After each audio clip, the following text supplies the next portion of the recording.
할렐루야. 주의 은혜와 은총이 여러분들과 함께 하시기를 바랍니다. 지난주에 나눴던 그 설교 말씀을요, 이어서 하도록 하겠습니다. 지난주에 보게 되면 우리가 로마서 7장 후반부의 말씀에 대해서 나누게 되었는데요. 7장 24절에 보면 이렇게 얘기합니다. 오라 나는 곤고한 사람이로다. 이 사망의 몸에서 누가 나를 건져내랴. 세번역 성경을 보면 이렇게 얘기합니다. 나는 비참한 사람입니다. 이 죽음의 몸에서 누가 나를 건져내라. 바울이 왜 이렇게 괴로워했을까요? 바울의 마음에는요, 하나님의 뜻대로 선하게 살고 싶은 의지가 있었습니다. 자신의 믿음이 있었어요. 그런데 현실은 그렇게 살지 못하게끔 만드는 죄와 사망의 권세가 그를 짓누르고 있었습니다. 죄와 사망의 권세에 지지 않으려고 자신이 가진 힘으로 열심히 노력했지만 결국에는 어떻게 됩니까? 이 죄와 사망의 권세에 질 수밖에 없던 자신의 모습을 발견하게 됩니다. 마음이 공허한 거죠. 우리 삶도 마찬가지입니다. 하나님의 뜻대로 그리고 또한 예수님을 닮아가려고 노력합니다. 그런데 우리의 삶의 현실에서 우리를 분노케 하는 순간들 그리고 난처하게 만드는 순간들을 만나게 되면 우리는 그 순간 믿음을 지키려고 최선을 다해 노력해 보지만 결국에는 우리가 지게 되는 것을 볼 수가 있습니다. 이것은 이 땅을 살아가는 우리의 고백일지도 모릅니다. 그래서 이렇게 탄식하는 것이죠. 오호라 나는 곤고한 사람이로다. 우리는 이렇게 말하죠. 내가 이러고도 그리스도인이냐, 내가 이러고도 목사냐, 내가 이러고도 예수를 믿는 사람이냐라고 하면서 탄식을 하게 되는 거죠. 이 땅을 살아가는 모든 사람들에게는 탄식이 있습니다. 그리스도인들에게도 탄식이 있고요. 예수님을 믿지 않는 사람들에게도 탄식이 있습니다. 심지어 우리 4살짜리 딸도요, 탄식이 있어요. 아빠 아이스크림 사줘. 그러는데 안 돼. 어제 먹었잖아. 그러면은 이 4살짜리 애가요, 희지가 한숨을 푹 쉬는 거예요. 이러면서 4살짜리 아이에게도 탄식이 있는 거죠. 그런데 그렇기 때문에 탄식이 있는 사람, 탄식이 없는 사람으로 나눌 수는 없습니다. 저마다 다 탄식이 있습니다. 그런데 중요한 차이는요, 우리의 삶 가운데 탄식의 순간, 괴로운 순간이 찾아왔을 때 탄식 속에서도 우리 주 예수 그리스도로 말미암아 하나님께 감사하리로다 라고 고백하는 사람이 있고요. 그런데 이 탄식 앞에서 그 고백에 이르지 못하는 사람입니다. 바울은 첫 번째 사람입니다. 그는 절망의 자리에서 자신을 사망의 몸에서 건져주신 그리스도께 시선을 돌린 것입니다. 그리고 하나님께 감사합니다. 로마서 7장 25절에 보게 되면요, 그 감사의 고백이 무엇인지 이야기하고 있습니다. 그러므로 이제 그리스도 예수 안에 있는 자에게는 정죄함이 없나니. 복음의 핵심이죠. 인간이 자기의 힘이나 율법을 의지해서 이 정죄감의 문제를 해결할 수 없습니다. 이 정죄감이라는 것은 바로 무엇입니까? 우리가 흔히 생각하는 죄책감, guilty feeling과 비슷합니다. 그런데 정죄감, 이 condemnation, 이거는요, 더 깊고도 슬픈 아픔입니다. 죄책감은요, 내가 잘못한 행동에 대해서 느끼는 감정이죠. 예를 들어서 이런 것입니다. 이제 어디 갔어요. 이제 주차를 이제 파킹을 하려 그러는데, 모르고 남의 차를 살짝 박았어요. 근데 주위를 돌아봤는데 아무도 없는 거예요. 밤이에요. 그래서 어떡하지 하다가 그냥 가버립니다. 그런데 그 운전하면서 그 길을 걸어가는 그 운전하는 사람의 마음이 어떻겠습니까? 여러 가지 생각이 다 들 거예요. 혹시 차에 블랙박스가 있어서 본 건 아닌가? CCTV는 있는 건 아닌가? 근데 저 사람이 혹시 나쁜 사람은 아닌가라는 그런 마음이 막 드는 거죠. 걱정이죠. 그런데 이것이 바로 죄책감, guilty feeling이라 그러면은 이 정죄와 condemnation은요, 나는 잘못된 사람, 나는 악한 사람, 나의 존재 자체를 악하게 만드는 것이죠. 죄책감은요, 회개로 나아가지만 이 정죄감은요, 어떻게 합니까? 하나님께 나아가지 못하게 합니다. 정죄감이 해결되지 않으면요, 우리는 죄와 사망의 법에 사로잡혀 불안과 두려움에서 벗어날 수가 없습니다. 그런데 로마서 8장 1절에서 2절 말씀은요, 이렇게 얘기합니다. 그리스도 예수 안에 있는 자들에게는요, 생명의 성령의 법이 죄와 사망의 법에서 너를 해방하였음이라 라고 얘기합니다. 여기서 말하고 있는 법은요, 권세와 권력을 의지합니다. 성령의 권세한 능력이 죄와 사망의 권세에 있는 우리들을요, 완전히 끊어내 버렸다라는 것이죠. 지난주에 설명했습니다. 늪에 빠진 사람이 있었습니다. 늪에 빠져서 계속 땅속으로 들어가고 있는 거예요. 근데 땅속으로 들어가는 이유는 바로 무엇입니까? gravity, 중력이 누르고 있기 때문에, 중력이 빨아당기고 있기 때문에, 끌어당기고 있기 때문에. 그런데 그것을 자기의 힘으로 벗어나려고 합니다. 그런데 자기의 힘으로 벗어나려고 하는데 벗어나지 않는 거예요. 더 깊이 빠지는 거예요. 이 중력을 이길 만큼의 양력이 없는 것입니다. 그런데 비행기가 가만히, 이 쇳덩이가 가만히 있다가 하늘을 날릴 수 있는 이유는 이 중력보다 강한 이 양력, 안티그레이비티가 있기 때문입니다. 그래서 하늘을 날 수 있듯이 중력과 같은 그런 죄악이 땅속으로 우리를 끌어당기고 움직이지 못하게, 숨도 쉬지 못하게 끌어당기고 있지만 생명의 성령의 법은요, 우리를 더 강한 힘으로 끌어내어 주시는 것입니다. 죄로 인해서 사단으로부터, 세상으로부터 정죄함을 받는 우리입니다. 그런데 예수 그리스도가 안에 있는 한 생명의 성령의 법이 우리를 건져내어 주시는 것이죠. 죄악으로부터 완전히 끊어 주셨다는 선언인 것입니다. 정죄감의 문제는요, 단순히 심리적인 위로나 자기 암시로 결코 해결되지 않습니다. 우리 안에 성령의 능력만이 죄의 권세를 꺾고 우리에게 자유를 주신다고 성경은 말합니다. 그것은 바로 무엇입니까? 성령의 능력이 우리와 함께하기 때문이라는 것이죠. 요한복음 14장 8절에 보면 이렇게 합니다. 내가 너희를 고아와 같이 버려두지 아니하고 너희에게 오리라. 주님은요, 승천하시면서 이렇게 말씀하십니다. 너희를 고아와 같이 버려두지 않는다라고 얘기합니다. 이 말은 우리가 예수 그리스도를 믿는 그 순간부터 성령이 우리와 함께 하신다라는 거죠. 여러분, 우리가 그럴 때가 있잖아요. 막 분노하고 화나고 화가 나고 하고 싶은 말이 막 많아요. 확 뱉어버리고 싶어요. 그런데 우리의 마음 가운데 그러면 안 되는데 라는 마음이 들 때가 있습니다. 내 감정대로 이러면 안 되는데 라는 마음이 들 때가 있습니다. 그것은요, 단순히 인간의 마음이 아니라 성령께서 우리에게 주시는 마음이라는 것이죠. 베드로 사도행전 2장에 보게 되면요, 베드로가 성령을 받고요, 많은 사람들에게 설교를 합니다. 그 설교를 듣고 그냥 지나친 사람도 있을 것이고 그냥 그 설교를 안 들은 사람도 있을 것입니다. 그런데 그 설교를 들었던 사람들의 반응은 어떻습니까? 성경은 증언합니다. 그들이 가슴을 치면서 얘기합니다. 어찌할꼬 오라 나는 권고한 사람이로다 라고 말했던 이 사도 바울의 고백처럼 너무나도 괴로워했습니다. 정죄감 때문이죠. 그런데 베드로는요, 그들을 향하여서 이렇게 얘기합니다. 너희가 회개하여 각각 예수 그리스도의 이름으로 세례를 받고 죄 사함을 받으라. 그리하면 성령을 선물로 받으리니. 마음의 찔림과 고통은요, 성령께서 우리 안에 일하고 계신다라는 신호입니다. 그때 우리 자신을 의지하지 말고 우리 안에 계시는 그 성령님을 의지하며 나아가야 합니다. 오늘 우리가 읽은 말씀을 보게 되면요, 9절에 보면 이렇게 얘기합니다. 너희 속에 하나님의 영이 거하시면은, 그리스도께서 너희 안에 계시면은, 예수를 죽은 자 가운데서 살리신 이의 영이 너희 안에 거하시면, 이 표현들 똑같은 이야기를 하고 있습니다. 그것은 바로 무엇입니까? 그리스도와 연합을 의미하는 것이죠. 그리스도의 성령이 우리 안에 있고 우리가 그리스도의 성령 안에 있다라는 것을 의미하는 것입니다. 그러므로 우리는요, 고아처럼 버려지는 존재가 아닙니다. 우리가 광야 한복판에 서 있다 할지라도 우리는 혼자가 아닙니다. 성령님께서 우리와 함께 하시기 때문이고 우리는 그리스도 안에 있다라는 것이죠.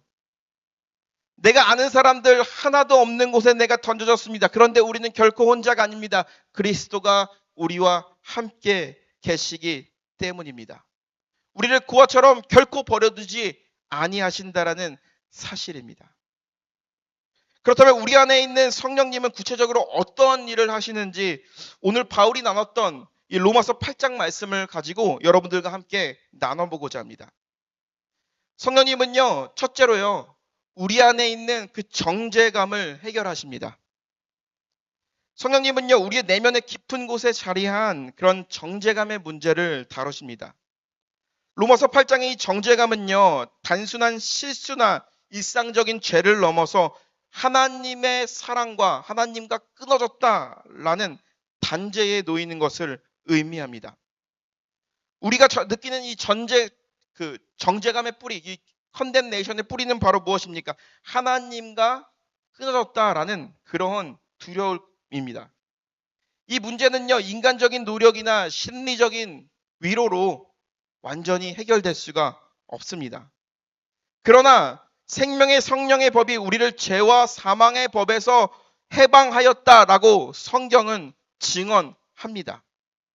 여기서 나오는 이 정죄함은 없나니, 정죄함이 없다. 예수 그리스도 안에 있는 자들에게는 정죄함이 없다라는 것은 바로 무엇입니까?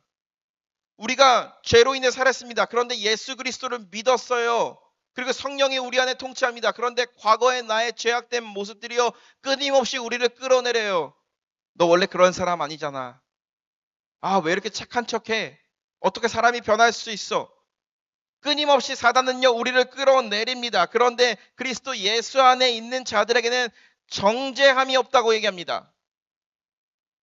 죄를 짓고 그 죄에 대한 값을 치러도 끊임없이 끌어당기는 것이 바로 사단입니다. 그런데 예수님께서는요, 예수 안에 있는 자들에게는요, 정죄함이 없고 생명의 성령의 법이 그 죄의 사슬을 완전히 끊으셨다라고 이야기하고 있는 것입니다.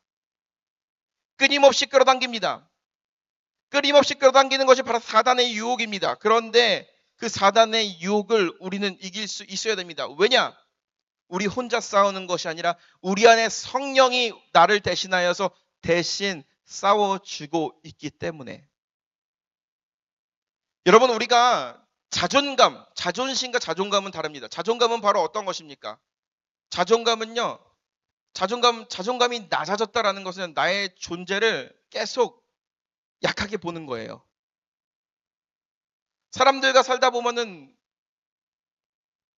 자존감이 강했던 사람들도 사람들에게 많은 비난을 듣게 되면은요, 굉장히 자존감이 낮아질 것 같아요. 여러분, 축구를 봐도 그렇잖아요. 요즘에 그 한국이 축구에 져서 안타까운데, 이제 그 2002년도에 저는 월드컵을 한국에서 경험한 세대거든요. 이 홍명보라는 선수는요, 정말 위대한 선수였어요. 감독으로도 승승장구하는 그러한 선수였고요. 그런데 이제 결과가 좋지 않게 나오자 세상은 그를 향하여서 끊임없이 비난합니다. 그를 바라보면서 한때는 팬이었는데 사람들이 계속 비난하니까 저도 이렇게 마음이 속상하더라고요. 홍명보 감독은 어떤 마음일까라는 생각을 해봤어요. 굉장히 자존감이 낮아지지 않았을까. 왕년에 그 자기가 스타였다라는 것, 그리고 또한 감독으로서 일을 했다는 것, 그것보다도 지금 사람들의 비난에 너무나도 작아지는 자기 자신을 보며 괴로워하지 않을까라는 생각이 들 때가 있습니다. 목회를 하다 보면은 그런 순간들이 올 때가 있습니다. 어느 순간에 갑자기 막 여러 사람들이 막 똑같은 말을 반복해서 저한테 계속 컴플레인을 하는 겁니다. 그러면은요, 저도요, 여러 가지 생각을 하게 됩니다. 한두 번 들었을 때는 할 수 있다, 이렇게 바꿔보자 하는데 계속 들으니까 뭔가 이렇게 의기소침해지고 그럴 때가 있는 것 같아요. 그런데 이러한 순간에 성경은 우리에게 알려주는 것이 있습니다. 그것은 바로 오늘 우리가 나눈 말씀이죠. 그러므로 그리스도 예수 안에 있는 자에게는 결코 정죄함이 없나니 그리스도 예수 안에 생명의 성령의 법이 너를 죄와 사망의 법에서 해방하였음이라. 굳이 죄악이 아니라도요, 하나님의 길을 걸어가고 있는 자들에게, 그리고 또한 믿음의 길을 잘 살아가고 있는 우리를 향하여서 끊임없이 비난하는 사단의 권세들은요, 다양한 방법으로 역사합니다. 때로는 아주 달콤하게, 때로는 아주 매력적으로 우리에게 다가오면서 이렇게 하면 좋아, 이렇게 하면 괜찮아질 거야 라고 하지만 결국에는 우리를 땅 밑으로 끌어내리는 것이 바로 사단의 권세입니다. 그럴 때 우리는 선포해야 됩니다. 나는 그리스도 예수 안에 있는 사람이며, 그리고 그리스도 안에, 예수 안에 있는 생명의 성령의 법이 죄와 사망의 권세에서 나를 해방하였기 때문에 더 이상 너는 나에게 이럴 수 없어 하면서 믿음의 길을 걸어갈 수 있어야 된다라는 것이죠. 성령님의 능력은요, 생명의 성령의 법은요, 다른 어떤 힘보다, 그래 또한 우리를 끌어당기는 죄의 권세보다도 강하심을 믿으시는 저와 여러분 되시기를 주님의 이름으로 간절히 축원합니다. 우리의 삶 가운데 우리를 무기력하게 만들고 우리를 땅끝으로 끌어내리고, 그리고 또한 우리의 자존감을 망치는 여러 가지 것들이 있다 그러면은 오늘 이 말씀을 선포하며 나아가시기 바랍니다. 그리스도 예수 안에 있는 생명의 성령의 법이 죄와 사망의 법에서 나를 해방하였습니다 라고 선포하며 나아갈 때에 그 능력이, 성령의 능력이 우리의 삶 가운데 나타날 줄로 믿습니다. 두 번째로는요, 우리 안에 내주하시는 그 성령님은요, 우리의 생각에 영향을 미치십니다. 5절부터 7절까지의 말씀을 보게 되면요, 반복되는 단어가 있습니다. 그것은 바로 이 생각이라는 단어입니다. 육신을 따르는 자는 육신의 일을, 영을 따르는 자는 영의 일을 생각하나니 육신의 생각은 사망이요 영의 생각은 생명과 평안이라. 육신의 생각은 하나님과 원수되나니 이는 하나님의 법에 굴복하지 아니할 뿐 아니라 할 수도 없음이라. 이 말은 바로 무엇입니까? 우리가 성령의 인도하심을 따라서 살아가게 될 때 이 성령님은요, 우리의 생각과 사고를요 통제하기 원하십니다. 그와 같이 너희를 버려두지 않는다라는 이 말씀은요, 하나님께서 우리를 내버려 두지 않는다라는 것입니다. 부모를 잃은 한 아이가 있었습니다. 그런데 좋은 부모를 만나게 되었어요. 그 집으로 입양을 가게 됩니다. 그러면은 이 아이는요, 그 좋은 부모님을 만나게 되었을 때 어떻게 해야 됩니까? 그 부모님의 말을 따라야겠죠. 순종해야겠죠. 그런데 나는 내 뜻대로 할 거야, 나는 내 마음대로 살 거야, 그리고 나를 건드리지 마세요 하면은 관계가 안 좋아지고 더 악화되겠죠. 그렇듯이 하나님께서는요, 죄로 인하여서 죽을 수밖에 없는 우리들을요 자녀 삼아 주셨어요. 죄로 인하여서 죽을 수밖에 없는 우리들을요 생명의 성령의 법으로 죄의 권세에서 건져주십니다. 그러면서 우리에게 말씀하시죠. 끊임없이 우리의 생각과 마음을 통제하십니다. 우리가 혈기가 나고 분이 나고 한번 퍼붓고 싶은 그 순간에서도 우리의 감정을 통제하십니다. 그런데 우리는 얼마나 주님의 통제하심에 따라서 순종하는지 성경은 우리에게 묻고 있는 것이죠. 6절의 말씀은 얘기합니다. 육신의 생각은 사망이다.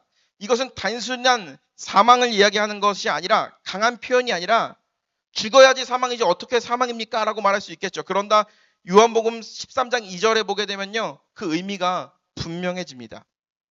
13장 2절에 보면 이렇게 얘기합니다. 마귀가 벌써 시몬의 아들 가룟 유다의 마음에 예수를 팔려는 생각을 넣었더라. 이 말씀이 어디에, 어느 순간에 있는 것이죠? 그것은 바로 예수님과 제자들이 마지막으로 같이 식사를 할 때였습니다. 같이 떡을 떼고 같이 잔을 나누는 그 순간에 겉으로는 제자였고 겉으로는 예배의 자리 한복판이었습니다. 그런데 그 순간 그의 생각이 이미 마귀에게 뺏겼습니다. 그래서 그는 그때부터 죽은 것이죠. 육신의 생각은 사망이라는 말이 바로 이런 것입니다. 생각이 사망의 권세 안에 들어가면은 살아있는 사람도 죽게 되는 것입니다. 이 말씀은 우리에게 질문합니다. 지금 우리의 생각과 우리의 사고와 우리의 삶은 누구의 통제를 받고 있는가? 성령의 통제하심입니까? 아니면은 마귀의 생각에 끌려가고 있습니까? 어떤 사람들은 중간이라고 얘기할 수도 있을 것입니다. 그런데 중간은 없습니다. 성령께 붙들리면 생명이고 마귀에게 빼앗기면은 사망인 것입니다. 그러므로서 우리의 생각과 마음은요, 성령의 다스림을 받아야 합니다. 여러분, 병 중에 아주 특이한 병이 있습니다. 그것은 바로 코타르 증후군이라는 병입니다. 이것은 자기가 죽었다라고 믿는 거예요. 쉽게 말하면 시체 증후군이라고 하는데요. 한 영국의 이 30대 남성이요. 이 병을 앓게 되었습니다. 하루는 이제 오토바이를 타고 이제 도로를 달리다가 큰 사고가 났어요. 그래서 골반이 부러지고 그리고 또한 폐가 파열되는 큰 부상을 입었습니다. 기적적으로 생명을 건졌지만 그는 코마 상태였어요. 그래서 사람들은 이 사람이 의식이 없다라고 생각을 했어요. 그런데 그는요, 의식이 있었어요. 그런데 그가 생각을 한 겁니다. 어떤 생각이냐? 나는 이미 죽었다라고 생각을 하는 겁니다. 사람들이 그를 보러 옵니다. 의사들이 옵니다. 그런데 그가 생각하기를 나는 이미 죽은 사람이다라고 생각하는 거예요. 사람들이 하는 얘기 들려요. 그런데 자기는 죽은 사람이라고 생각하는 거예요. 조금 이제 의식을 차리기 시작했어요. 그러면서 이제 움직일 수 있는 그 단계까지 오게 되었는데요. 그가 음식을 거부하는 거예요. 왜 음식을 거부하느냐? 죽은 사람이 무슨 음식을 먹느냐 하면서 안 먹는 거예요. 음식을 먹지 않아도 배가 고프지 않은 거예요. 자기 안에 체면에 걸린 거죠. 나는 이미 죽었다. 죽은 사람은 음식이 필요 없다. 그러면서 서서히 그의 몸이요 정말로 죽은 사람처럼 되어가고 있었다라는 것이죠. 결국엔 그는 죽게 됩니다. 그런데 그가 죽게 된 이유는요, 그 교통사고로 인하여서 죽은 것이 아니라 결국에는요, 병든 생각이었던 것입니다. 그만큼 강력합니다. 우리의 생각은요, 사람을 무너뜨리기도 하고 다시 일으키기도 합니다. 그렇다면 병들고 무너진 생각은요, 어떻게 회복될 수 있을까요? 우리의 생각과 우리의 노력으로는 세울 수 없습니다. 그것은 바로 성령님께서 우리 안에 있는 잘못된 생각을 바로 잡아주셨을 때 우리를 죽음에서 생명의 길로 이끌어 가시는 것입니다. 이것이 바로 은혜인 것이죠. 성령님께서 우리의 병든 생각을 고치시고 그 생각을 생명과 평안으로 이끌어 가시는 것입니다. 바로 그 은혜를 경험하는 삶이요. 바로 신앙생활 하는 것입니다. 우리는 절망적인 상황에서 이 환경이 바뀌기를 원합니다. 그런데 성령님께서 가장 먼저 하는 것은 바로 무엇이냐? 절망적인 그 상황을 바꾸는 것이 아니라 우리의 생각을 바꾸게 한다라는 것이죠. 앞전에 말씀드린 것대로 우리의 생각을 통제하십니다. 그리고 그 통제에 순종해야 되는 것이죠. 19세기 말에 미국 전역의 청년들에게 큰 영향을 끼쳤던 청년이 있습니다. 그 사람의 이름은 세뮤얼 모리스입니다. 이 사람은요, 원래 아프리카 라이베리아의 한 왕족의 아들이었어요. 왕손이었죠. 그런데 부족 간의 전쟁 끝에 그는 이 왕실에서 쫓겨나게 되었어요. 백인들이 운영하는 이 플랜테이션 농장에서 사람 취급을 받지 못하고 살았습니다. 그런데 너무나도 감사한 것은요, 그 농장에 있는 작은 교회의 선교사님이 목회하는 그 교회에서 그가 복음을 받아들이게 됩니다. 그러면서 그는요, 마음을 먹습니다. 기독교에 대해서 좀 더 알고 싶고, 그리고 더 나은 삶을 살아가기 위해서 그는 여정을 떠나기로 다짐합니다. 그것은 바로 미국이었습니다. 미국으로 가는 그 배 안에서 사람들에게 많은 차별을 받았고요. 단순한 차별이 아니라 때리기도 하고요. 거의 죽을 위기까지 맞기도 하였습니다. 그런데 그가 미국에 드디어 도착하게 되었습니다. 도착한 곳은 바로 뉴욕이었어요. 그런데 그가 미국에 도착했을 때 할 수 있는 영어가 딱 두 개였어요. 첫 번째로는 Jesus Christ, 두 번째로는 Holy Spirit. 여러분, 우리가 이민 오셨을 때요, 이거보다는 영어를 많이 알았잖아요. 그렇죠? 그런데 이 사람은요, 예수님과 성령님밖에 아는 영어가 없었습니다. 그런데 그는 그 순간에 절망하지 않았어요. 하나님께서 반드시 이 순간을, 이 아픈 순간, 이 괴로운 순간, 이 모멸당하는 이 순간에 나를 연단시켜서 반드시 나를 사용할 것이다라는 그런 믿음이 있었습니다. 그는 성실하게 살아갔습니다. 그리고 대학에 들어가게 되었어요. 테일러 대학교, 인디애나주에 있는 테일러 대학교에 들어가게 되었습니다. 그런데 그 역시 가난한 사람이었기 때문에 공부만 할 수 있는 그런 상황은 아니었습니다. 굳은 일을 감당해야 됐죠. 화장실 청소를 하면서 변기를 닦으면서 공부를 해야만 했습니다. 그런데 그가 그런 굳은 일을 하면서도 그의 입에서는요, 서툰 영어로 부르는 찬양이 사람들에게 울려 퍼지기 시작했습니다. 환경은 여전히 가난했고 서툴었습니다. 그런데 그 가난이요 그를 지배한 것이 아니었습니다. 비참한 상황 속에서도 그는요 늘 기도했어요. 그런데 너무나 놀라운 것은요, 그가 거주하는 기숙사의 한 명 한 명 한 명 학생들이 그의 방에 오기 시작했어요. 같이 예배하기 시작했어요. 같이 기도하기 시작했어요. 그래서 많은 학생들이요 같이 예수님을 인격적으로 받아들이게 되고요, 그리고 복음을 인격적으로 받아들이게 됩니다. 그런데 당시에 이 사실이요 많은 사람들에게 알려지기 시작했습니다. 언론을 타기도 하고요. 이 라이베리아에서 온 한 흑인 청년이 이 학교에 와서 일으킨 변화를 사람들은 알게 됐습니다. 그런데 그 대학은요, 테일러 대학이라는 이 대학교는 당시에 재정 위기에 봉착해 있었다고 합니다. 그래서 좀 있으면 학교가 문을 닫을 위기까지 가게 되었습니다. 그런데 너무나도 놀랍게 이 세뮤얼의 이야기가 사람들에게 알려지기 시작하면서 사람들이 그 학교는 없어지면 안 된다라고 하면서 후원을 하기 시작한 거예요. 그래서 이 학교는요 재정 위기에서 벗어날 수 있었다고 합니다. 사실 그는요 이 학교를 졸업하고 공부를 마치고 그가 정말 하고 싶었던 것은 바로 어떤 것이냐, 다시 자기네 나라 라이베리아로 돌아가서 예수님의 복음을 전하는 것이었습니다. 그런데 그는요 공부를 하던 중에 결국에는 폐렴으로 사망을 하게 되었어요. 근데 너무나 놀라운 것은 바로 무엇입니까? 그에 대한 이야기가 미국 전역에 퍼지기 시작했습니다. 많은 이들에게 감동을 주었고요, 절망 가운데 있는 자들에게 진정으로 소망을 가지게 되었다라는 것이죠. 이 세뮤얼의 이야기를 볼 때에, 인생을 볼 때에 가장 그의 삶을 붙들었던 것은 바로 무엇입니까? 그의 마음과 생각이었죠.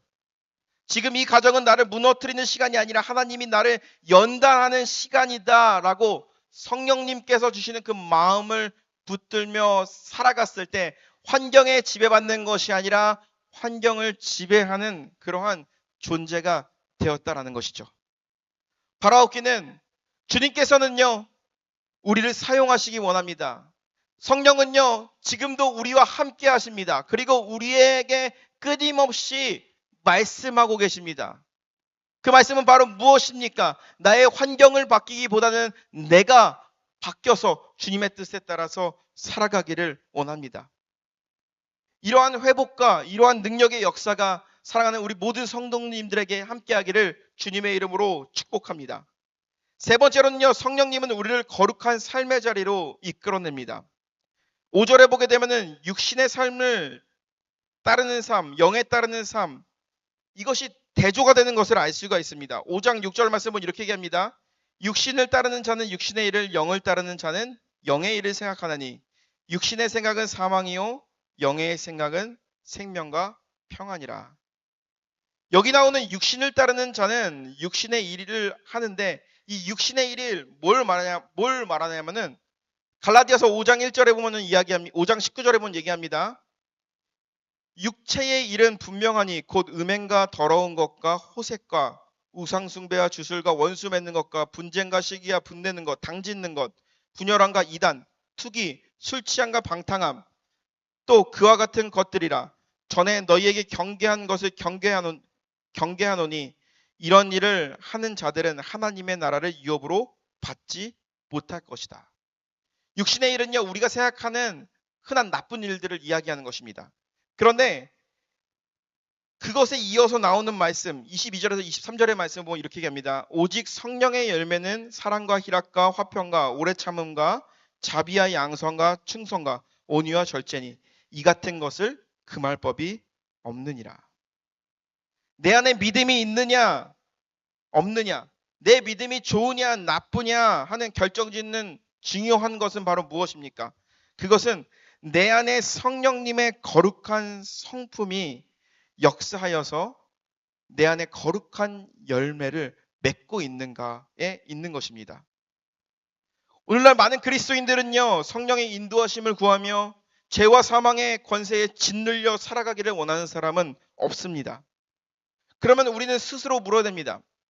우리는 성령님의 인도하심을 따라서 살아가고 싶은데 우리는 성령님의 인도하심에 따라 합당한 열매를 맺으며 살아가고 있는가? 이 질문 앞에 기독교 변증가 프랜시스 셰퍼는 얘기합니다. 우리 시대의 절망은 이 시대의 성도들이 행복은 갈망하지만 더 이상 거룩은 갈망하지 않기 때문에 일어나는 것이다. 인생의 목적은 행복이 아니라 거룩이다. 우리에게도 인생의 목적이 있습니다. 교회가 잘 되는 것, 그리고 좋은 교회로 성장하는 것, 저의 꿈이고 목적입니다. 누군가에게는요, 아무 생각 없이 아무런 어려움 없이 평안한 삶을 살아가는 것, 그것이 인생의 목적일 수도 있습니다. 누군가에게는요, 돈을 많이 버는 것이 인생의 목표일 수도 있습니다. 그러나 그러한 것들이 궁극적인 우리의 인생의 목적이 되어서는 안 된다는 것입니다. 우리의 삶의 진정한 목적은요, 행복이나 성공이 아니라 하나님을 닮아가는 거룩이어야 한다라는 것이죠. 왜 그렇습니까? 우리 안에 내주하시는 삼위 하나님의 성품은 거룩하기 때문입니다. 우리가 가까이 있을 때에 그 대상을 닮아가게 됩니다. 서로 성격이 다른 두 부부가 결혼을 했어요. 한 사람은요, 아주 진취적인 사람입니다. 요즘 젊은 사람들 말대로 하자 그러면요, 빠꾸가 없다 그래요. 리턴이 백이 없다고. 직진만 하는 사람이에요. 목표를 위해서만 달려가는 사람이에요. 근데 한 사람은요, 여러 가지 생각이 굉장히 깊은 사람입니다. 기회가 와도 잘 못 잡는 사람이에요. 왜냐? 생각이 너무나도 많아서. 그런데 아주 신중합니다. 두 사람이 결혼을 했습니다. 그런데 두 사람의 성격이 변할까요? 변하지 않을까요? 변하게 된다는 것이죠. 어떻게 변하게 됩니까? 이 직진만 하던 사람은요, 잠깐 멈출 수도 있고요. 옆도 돌아보고 뒤도 유진이가 왔네. 뒤도 볼 수가 있습니다. 그리고 이제 생각이 많아서 앞으로 나아가지 못하는 사람은요, 직진만 하는 사람을 만났을 때 그 사람의 성품을 닮아서 이제는 뭔가 시도해보고 앞으로 나아가게 된다는 것이죠. 어떠한 대상이 나에게 가까이 있느냐에 따라서 우리의 삶이 변하는 것입니다. 그렇듯 우리가 그리스도 예수 안에 있고 생명의 성령의 법에 생명의 성령의 법에 우리를 지배하게 된다 그러면요, 그 말씀에 우리가 순종하게 된다면 우리에게 나타나는 변화는 바로 무엇입니까? 그것은 바로 거룩이라는 것이죠. 거룩한 열매를 맺는 것입니다. 거룩한 열매를 맺고 그의 사랑 안에 살아가는 것입니다. 성령님은 우리가 육신의 일을 따르지 않기를 원하십니다. 영의 일에 따라서 살아가기를 원하십니다. 끊임없이 우리의 삶 가운데 우리의 마음을 노크하시면서 말씀하십니다. 그리고 우리가 거룩해지기를 원하십니다. 성령님이 하시는 세 가지 일, 우리의 죄책감의 문제를 해결하고 우리의 생각을 새롭게 하고 그리고 우리를 거룩한 삶으로 이끌어내는 것입니다. 그런데 이것은 성령님이 우리 안에 계셨을 때 성령님이 하시는 일이고 우리가 반드시 해야 될 일이 있습니다. 그것은 바로 4절에 이렇게 얘기합니다. 육신을 따르지 않고 그 영에 따라 행하는 우리에게, 이 말은 바로 무엇입니까? 성령님이 일하실 때에 우리가 반항하지 않고 순종으로 응답하라는 것입니다. 마태복음 6장에 보게 되면 예수님께서는요, 안식일에 손 마른 사람을 고쳐줬습니다. 그런데 이 손 마른 사람의 병이 나아갔습니다. 사람들은 너무나도 기뻐하겠죠. 그런데 당시의 종교 지도자들은요, 예수님을 보면서 비난하기 시작합니다. 당신 안식일에 미쳤습니까? 당신 지금 안식일인데 지금 일하는 게 맞는 겁니까? 하면서 예수님을 비난하기 시작합니다. 그러면서 그 이유로 예수님을 죽이려고 합니다. 그런데 그러한 갈등이 일어나고 있고 마음이 무거운 상황입니다. 예수님의 입장은 어떻겠습니까? 육의 옷을 입고 이 땅에 오셨는데 아픈 사람의 병을 고쳐준 것이죠. 예수님께서 반드시 해야 될 일이고 그리고 그것을 통해서 하나님의 영광을 드러내야 되는데 이 일을 했다고 세상으로부터 비난을 받는 거예요. 세상이 그를 욕하는 거예요. 마음이 너무나도 괴로웠을 것입니다. 그런데 그 순간 예수님은요, 그들과 논쟁하지 않습니다. 6장 12절에 보게 되면 이렇게 얘기합니다.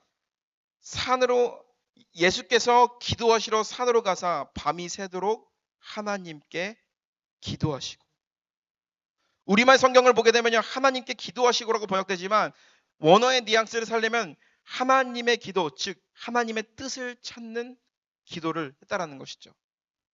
자신의 중심을 붙들기 위한 기도를 했다라는 것이죠. 예수님도 인간의 몸을 입고 오셨고 그리고 또 인간이 느끼는 모든 감정을 아시는 분입니다.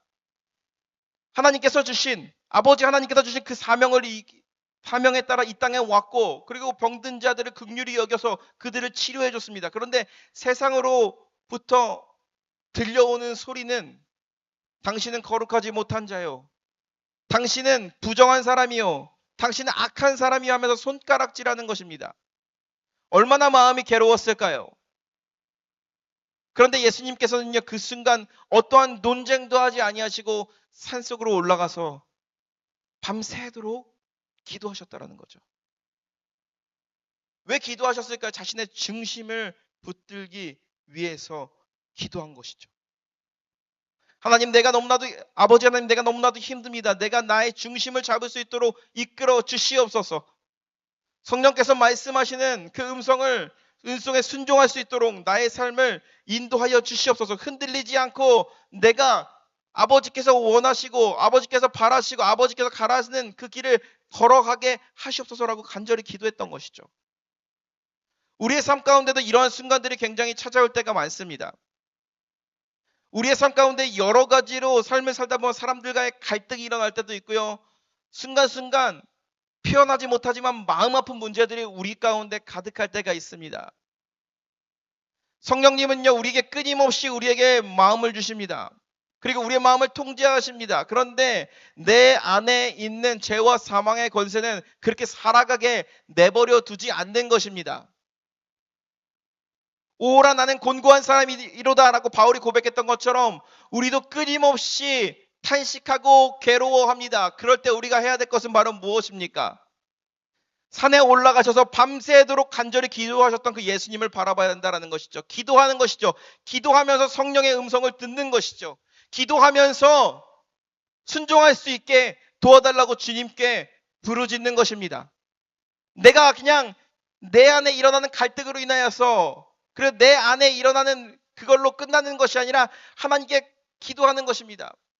주님께서는 나에게 용서하라는 마음을 주시고 주님께서는 나에게 사랑하라는 마음을 주시는데 내 안에 있는 죄와 사망의 법은 그것을 용납하지 않습니다. 하나님, 성령님, 나의 삶을 인도하여 주시고 나의 마음 가운데 와 주셔서 내가 주의 말씀에 순종할 수 있도록 죄와 사망의 권세로부터 지지 않을 수 있도록 나를 이끌어 주시옵소서라고 기도하여야 한다는 것이죠.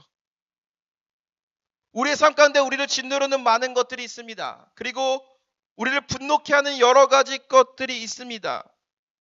그럴 때 우리는 주님께 기도해야 됩니다. 주님, 죄로 노출된 나를 주님의 성령의 보혈로 덮어주시옵소서. 제 안에 미움과 억울함이 성령의 일하심으로 인하여서 그것이 하나님의 일을 가로막게 하지 말아 주시옵소서라고 간절히 기도하여야 한다는 것이죠. 오늘 마지막 말씀의 결론인 것입니다. 성령님께서는요 우리를요 정죄함으로부터 자유하게 하시고 우리의 생각을 바로잡아 주시고 우리를 거룩한 자리로 이끌어 내십니다. 그런데 중요한 것은요 여기까지는 성령이 일하시는 거고 우리가 해야 될 것은 바로 무엇입니까? 우리의 삶 가운데 성령이 일하실 수 있도록 기도하는 것이죠. 우리의 삶과 우리의 인생을 주님께 맡기며 간절히 기도하는 것은 나의 삶을 통치하여 주시옵소서. 내가 주의 말씀에 순종할 수 있도록 도와주시옵소서. 내가 가지고 있는 생각은 내려놓을 수 있도록 나를 인도해 주시옵소서라고 간절히 기도해야 된다는 것이죠. 오늘 우리가 이 말씀을 묵상하면서 우리가 우리의 믿음의 순례길을 걸어가는 데서 힘을 내시는 저와 여러분들이 되시기를 주님의 이름으로 축복합니다. 성령은 우리가 어디를 가든지 그리고 어디에 있든지 우리를 홀로 내버려 두지 아니하시고 우리와 함께 역사하시고 우리와 함께 하시며 우리에게 늘 말씀하시고 계시다는 그 사실을 믿으며 한 주간도 믿음으로 승리하며 나아가시는 저와 여러분들 되시기를 주님의 이름으로 간절히 축복합니다. 기도하겠습니다.